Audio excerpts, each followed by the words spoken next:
कहानी शुरू होती है एक ऐसे राजा से जिसने बदला लेने के लिए पूरे नागवंश को खत्म करने का फैसला कर लिया था। राजा का नाम था जन्मेजय।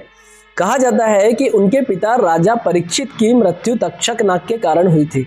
अपने पिता की मृत्यु का बदला लेने के लिए जन्मेजय ने एक विशाल नाग यज्ञ शुरू करवाया। ऐसा यज्ञ जिसमें मंत्रों की शक्ति से नागों को अग्नि में खींचा जाने लगा। एक एक करके नाग यज्ञ की अग्नि में गिरने लगे।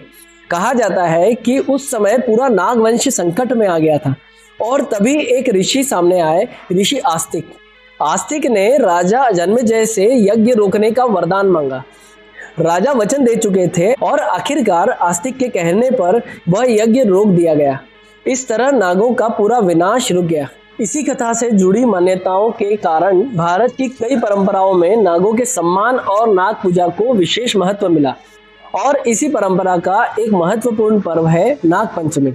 लेकिन सवाल अभी भी वही है, आखिर सांप की पूजा क्यों? और सबसे इंटरेस्टिंग सवाल, गांव में खेत के बीच नाग देवता का मंदिर क्यों बनाया जाता है? आइए पूरी कहानी समझते हैं। हिंदू पंचांग के अनुसार श्रावण मास के शुक्ल पक्ष की पंचमी तिथि को नाग पंचमी मनाई जाती है। सावन का महीना भगवान शिव से जुड़ा माना जाता है और भगवान शिव के गले में नाग का होना तो हम सभी जानते हैं। पुराणों और महाभारत की कथाओं में शेषनाग, वासुकी, तक्षक, करकोटक जैसे नागों का उल्लेख मिलता है।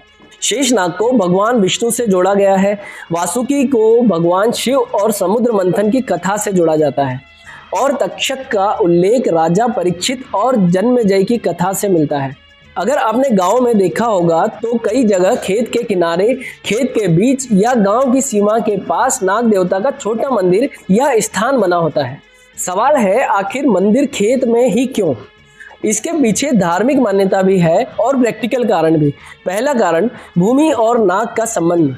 सांप अक्सर जमीन के अंदर बिल बनाकर रहते हैं। खेत उनकी प्राकृतिक हैबिटेट का हिस्सा हो सकता है, इसलिए ग्रामीण समाज ने नाग को भूमि और खेत से जोड़ दिया। कई जगह नाग देवता को खेत और भूमि की रक्षा करने वाला माना जाता है। इसी वजह से खेत में नाग देवता का स्थान बनाया जाता है। पुराने समय में खेतों में चूहे फसलों के बड़े दुश्मन थे। कई सांप चूहों को खाते हैं, इसलिए सांप खेतों के इकोसिस्टम में किसानों के लिए अप्रत्यक्ष रूप से उपयोगी हो सकते हैं। ऐसे में अगर किसान सांप को मारने के बजाय उसे सम्मान देने लगे तो यह इंसान और प्रकृति के बीच सह अस्तित्व का एक तरीका भी बन सकता था। यानी यह हमारे खेत में रहता है, इसलिए इसे मारो मत। धार्मिक आस्था ने शायद इस सोच को और मजबूत किया। इसे एक और नजरिए से देखिए, जिस जगह इंसान का रोज सामना किसी जीव से होता था, वहीं उस जीव के लिए एक धार्मिक स्थान बना दिया गया। इसका एक सामाजिक फायदा भी हो सकता था। लोग उस स्थान को पवित्र मानते थे और वहां मौजूद सांप या उनके बिल को नुकसान पहुंचाने से बचते थे। यानी धार्मिक विश्वास ने कई जगह वाइल्ड लाइफ के प्रति रिस्ट्रेंट पैदा कर दिया। नाग पंचमी के दिन लोग नाग देवता की पूजा करते हैं। कई जगह नाग की प्रतिमा या चित्र बनाया जाता है। कहीं मिट्टी से नाग बनाए जाते हैं, कहीं घर के दरवाजे पर नाग की आकृति बनाई जाती है और कई ग्रामीण इलाकों में खेत या नाग देवता के स्थान पर जाकर पूजा की जाती है। लेकिन एक बात याद रखना जरूरी है, पूजा के नाम पर असली सांप को पकड़ना या परेशान करना जरूरी नहीं है।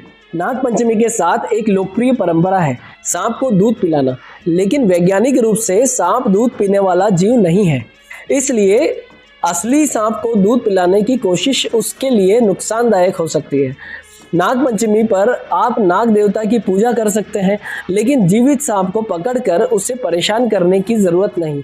एक तरफ हमारे पास जन्मेजय और आस्तिक की कहानी है, जहां एक पूरा नागवंश खत्म होने से बचाया गया।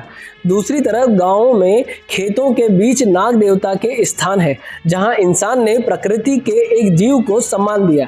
और तीसरी तरफ आज का विज्ञान हमें बताता है कि सांप इकोसिस्टम का महत्वपूर्ण हिस्सा है।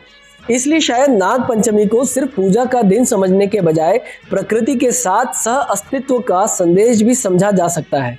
तो अगली बार जब आप खेत के बीच छोटा सा नाग देवता का मंदिर देखें तो उसे सिर्फ एक मंदिर मत समझिए। हो सकता है उसके पीछे सदियों पुरानी एक सोच छिपी हो।